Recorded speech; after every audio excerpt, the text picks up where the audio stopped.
Hermano, buenas noches. Le doy la bienvenida a nuestros hermanos y hermanas, miembros de la Iglesia Bíblica Bautista Cristo Vive de Zárate, y también a nuestros hermanos y amigos que a través de este medio nos visitan.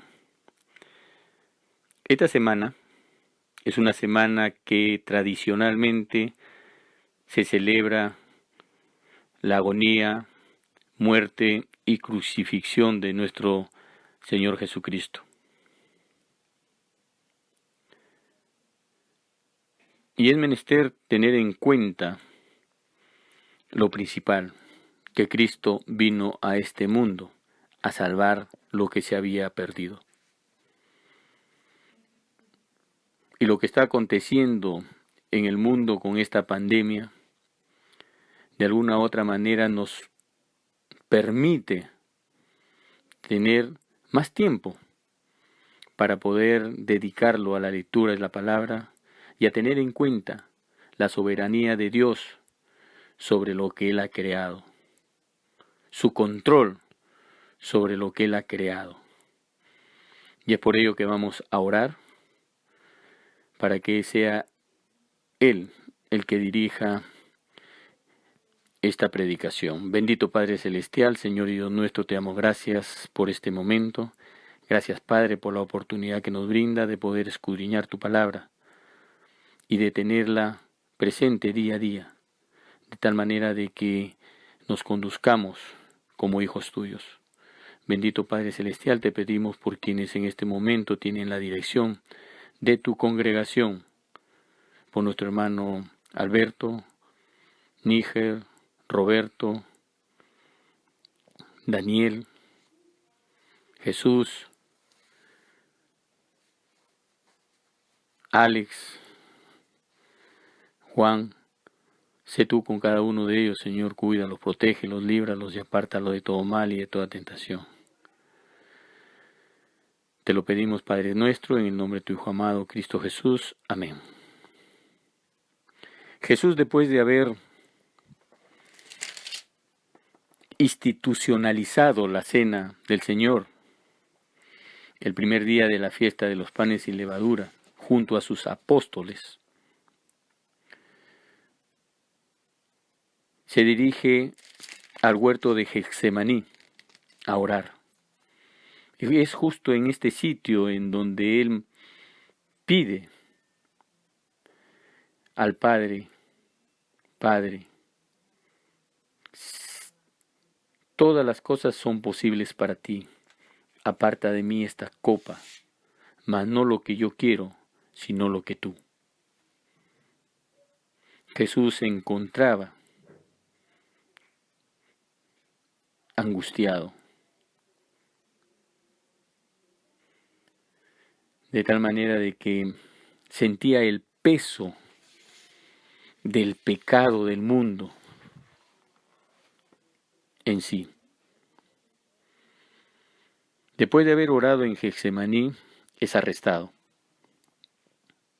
Es presentado ante el concilio. Es presentado ante Pilato y no se encuentra en él culpa. Tanto es así que Pilato dice, yo no le encuentro culpable a este hombre. Pero aún así, ese pueblo al cual él había venido de acuerdo a lo que dice Juan 1, 11, 12. Y busquemos Juan 1, 11 y 12, en donde dice, a lo suyo vino, y los suyos no le recibieron, mas a todos los que le recibieron, a los que creen en su nombre, les dio potestad de ser hechos hijos de Dios.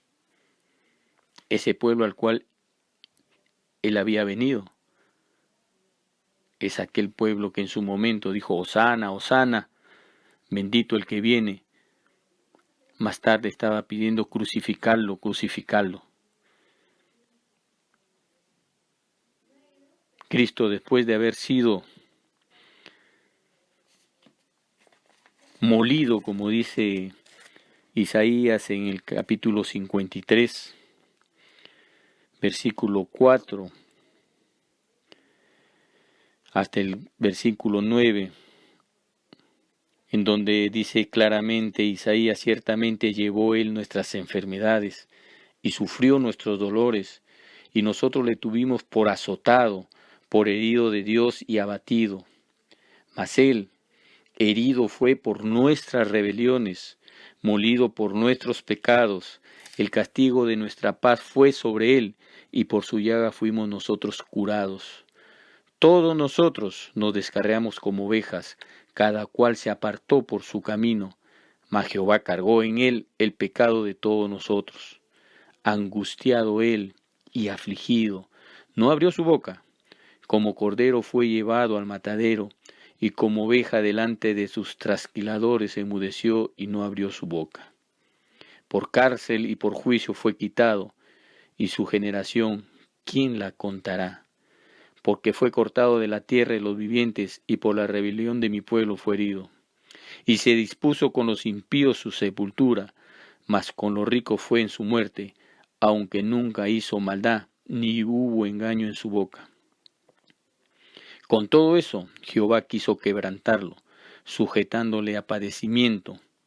Cuando haya puesto su vida en expiación por el pecado, verá linaje, vivirá por largos días, y la voluntad de Jehová será en su mano prosperada.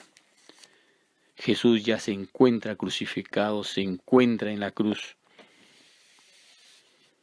Y es aquí, en este lugar, en el Gólgota, en el monte del Calvario, en donde Él pronuncia 7 palabras. 7 palabras que es recordada tradicionalmente en esta semana.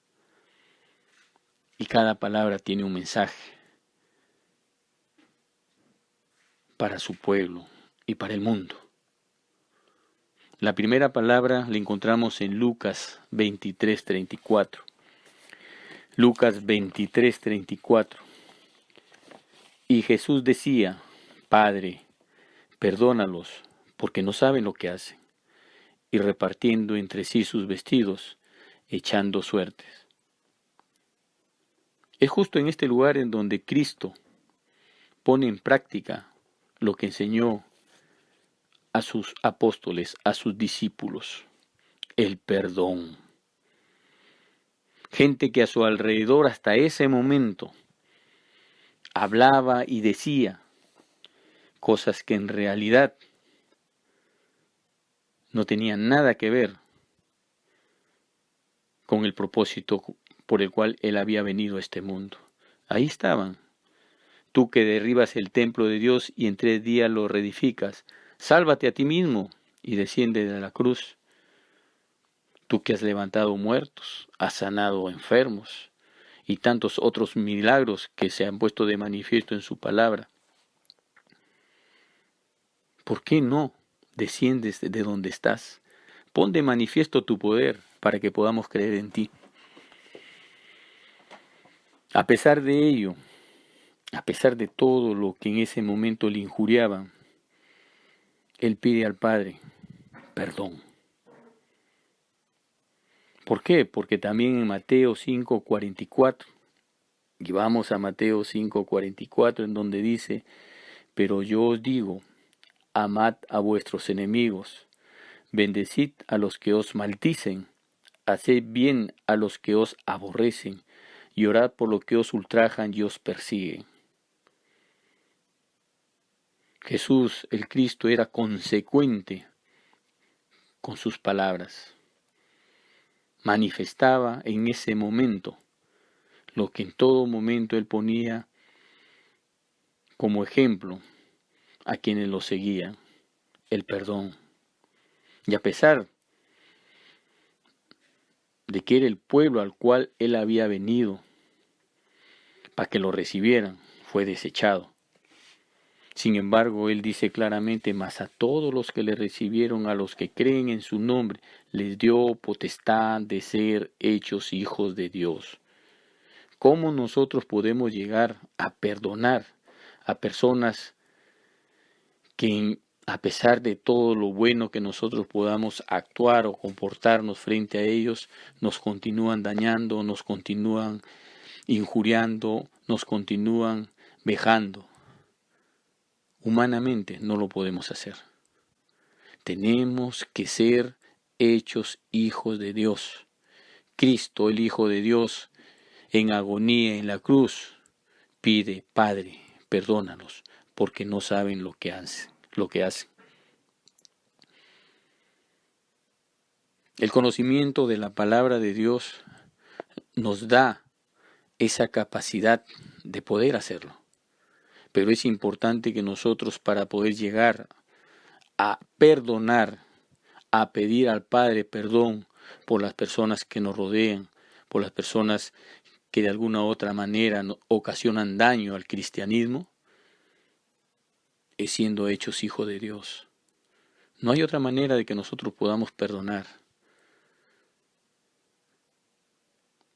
Hay mucha gente que se toma atribuciones mayores que Dios, que te perdone Dios, porque yo no te perdono. Y eso es indiscutiblemente por la ignorancia. Ignorancia de la palabra de Dios. Ignorancia de no escudriñar su palabra. Hoy el Señor nos permite estar en nuestras casas. Aprovechemos ese tiempo para escudriñar las Escrituras, de tal manera de que tengamos el conocimiento que necesitamos como hijos de Él y podamos perdonar como Cristo en su agonía lo hizo por todos nosotros. Él estaba ahí, llevando el pecado del mundo, congraciándonos con el Padre. No había otra manera, no existía otra manera. El Cordero de Dios, que quita el pecado del mundo, tuvo que ser crucificado en la cruz. La segunda palabra la encontramos en 2 Corintios 5, la encontramos en Lucas 23:43.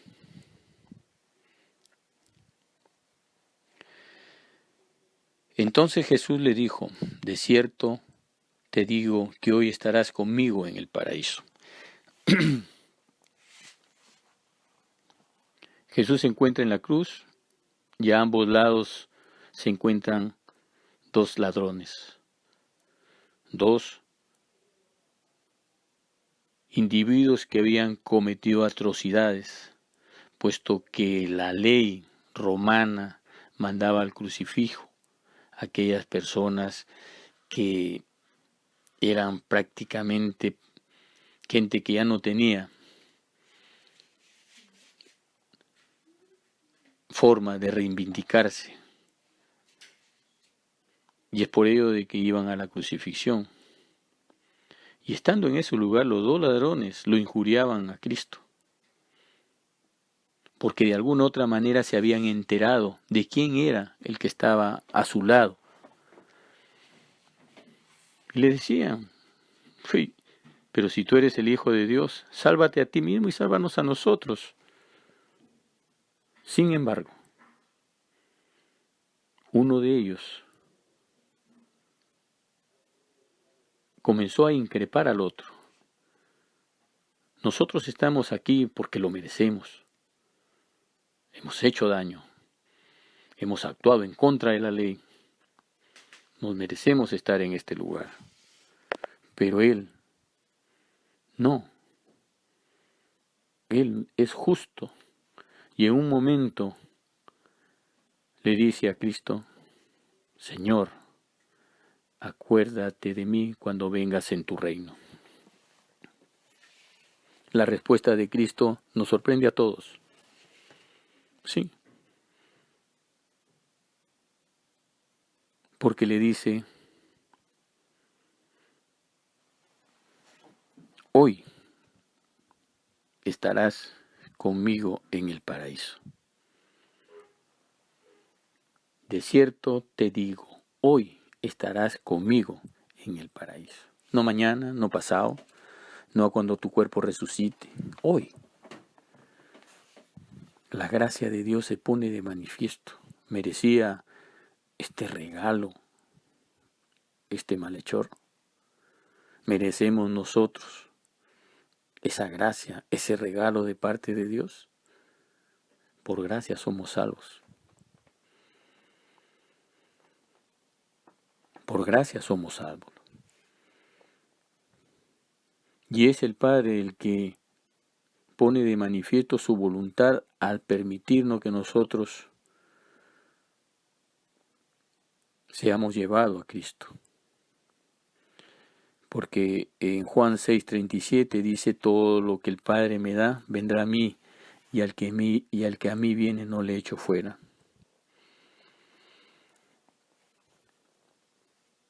La gracia se pone de manifiesto en este momento, en esta segunda palabra de Cristo.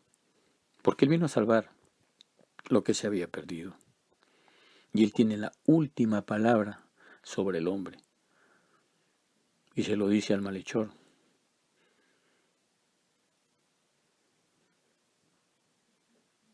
hoy estarás conmigo en el paraíso. Este hombre, claramente, en el momento que le dice: Señor, acuérdate de mí cuando vengas en tu reino, pone de manifiesto la fe. Él ya había oído de Cristo. La Biblia dice claramente que la fe es por el oír la palabra de Dios. Tengamos en cuenta la gracia en esta segunda palabra de Cristo.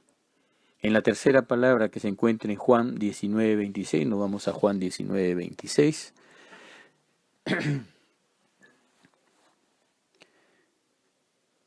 Cuando vio Jesús a su madre y al discípulo a quien él amaba, que estaba presente, dijo a su madre: mujer, he ahí tu hijo. Después dijo al discípulo: he ahí tu madre. Y desde aquella hora el discípulo la recibió en su casa. Es importante lo que Jesús manifiesta en este momento. Él ve a su madre. Lo normal, probablemente para nosotros lo natural, es dirigirnos a ella y decirle: mamá, he ahí a tu hijo, que él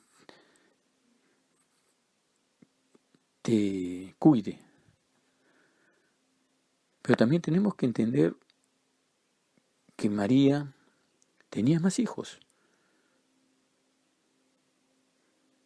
¿Qué es lo que estaba pasando? ¿Qué es lo que estaba sucediendo? Sus hermanos no creían en él. No eran hijos de Dios. No tenían la convicción de que quien estaba en la cruz era el Mesías. Luego sabemos, de acuerdo a las Escrituras, que llegaron a los pies del Señor. ¿Qué mejor para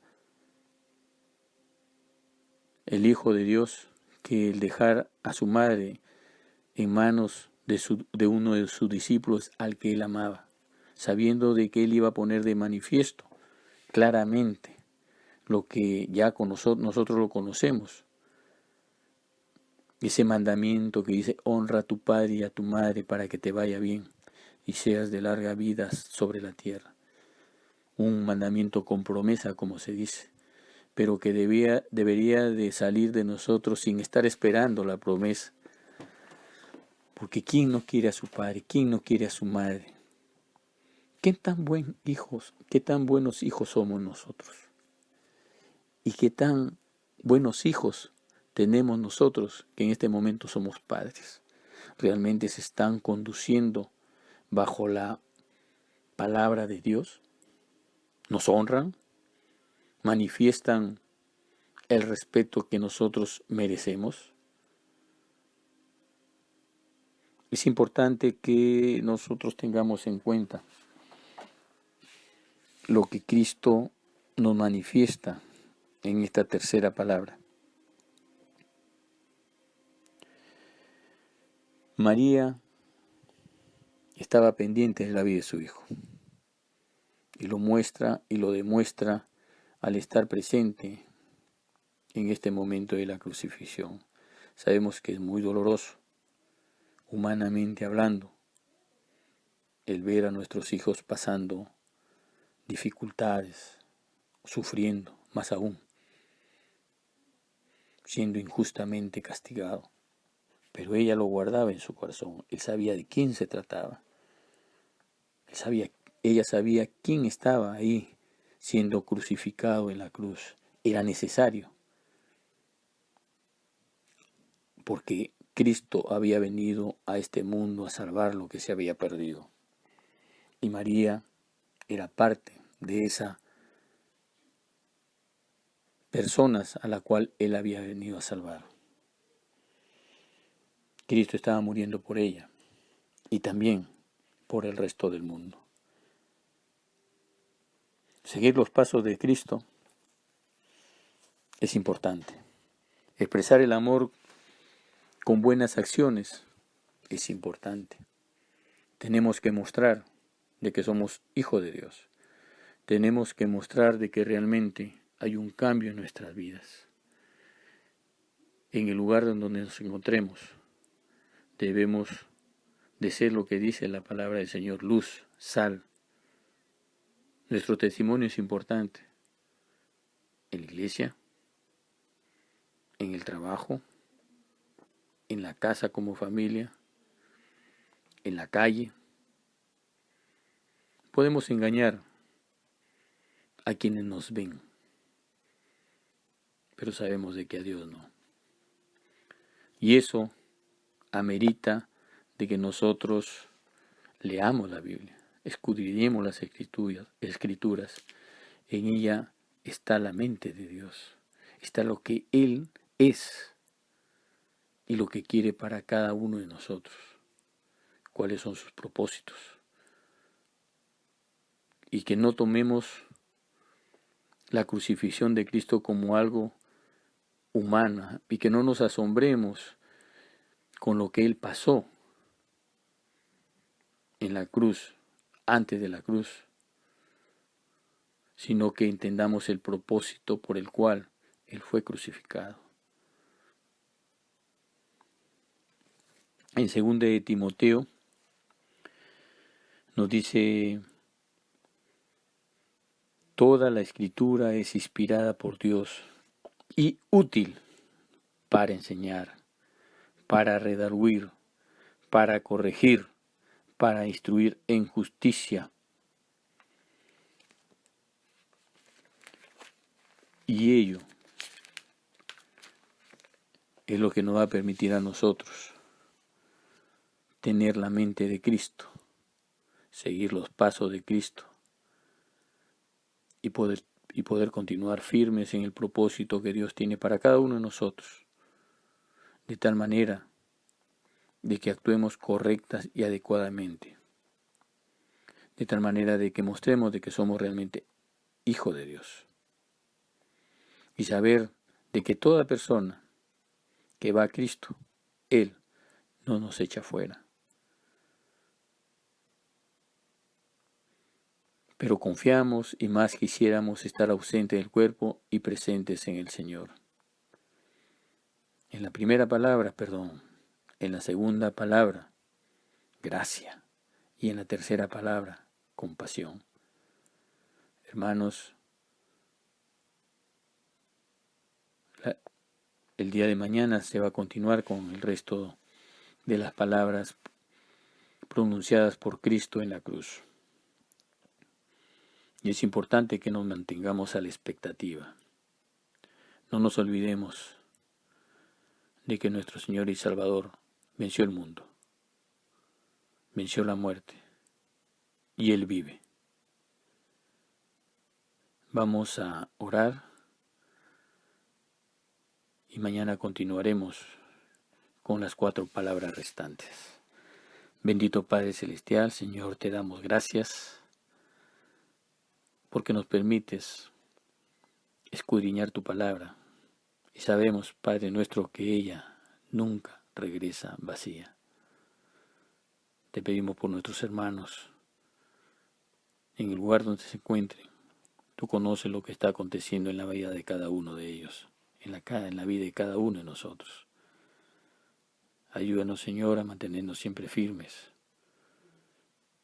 en tu palabra. Gracias te damos y te pedimos tu bendición. En nombre de tu Hijo amado, Cristo Jesús. Amén.